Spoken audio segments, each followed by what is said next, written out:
Good afternoon. Thank you for taking a few moments with me in the Word today. I want to talk to you today and on Friday about generations. We find in Psalms 145 and verse 4 that one generation shall praise thy works to another and shall declare the mighty acts. And so the generations are to come together and declare what God is doing. And from the older generation and from the archives of the past, we can declare what God has done and what he's building upon now. And we can take this generation and declare what God is doing now and looking towards the future by the Holy Spirit, what he's about to do. It tells us in Matthew 13 and verse 52, it says, Then he said unto them, Therefore every scribe which is instructed unto the kingdom of heaven is like unto a man that is a householder, which bringeth forth out of his treasure things new and old. Do you notice that? He doesn't just say the new things, though God is doing a new things, but he says the new and the old.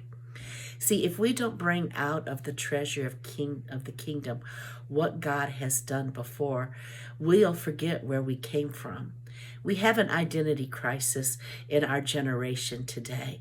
And I think much of that would have to do is that we have forgotten about what God has done before, what he has done in the past. And we want to be able to look back in the back and make sure that we have built into our lives what he has restored, what he has done in his previous moves. I love that we have recorded material, whether it's written or by video or audio, that we can go back and hear the messages, see the history of God in the past, and we can glean from that. And it's important to do so.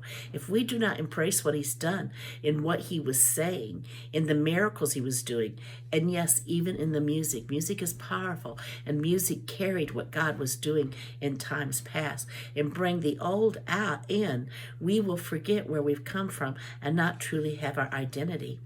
But if all we do is embrace the old, then we're stuck in a rut and we will miss what he's doing now. It's very important that we pull out of the treasure the new thing that God is doing. What is God doing now? And what is Holy Spirit pointing to? He says he would show us things to come. We want to see that and we want to embrace it and be the vessels that he brings it through. We want the whole package. We want to know all that God has done and all he's created us to be. We want to embrace it all. So let's make sure that we be those generations that are declaring the works of God, pulling out of the treasure of the kingdom, the old things and the new things, and allowing our lives to be built upon it. I love you, and I look forward to being with you the next time.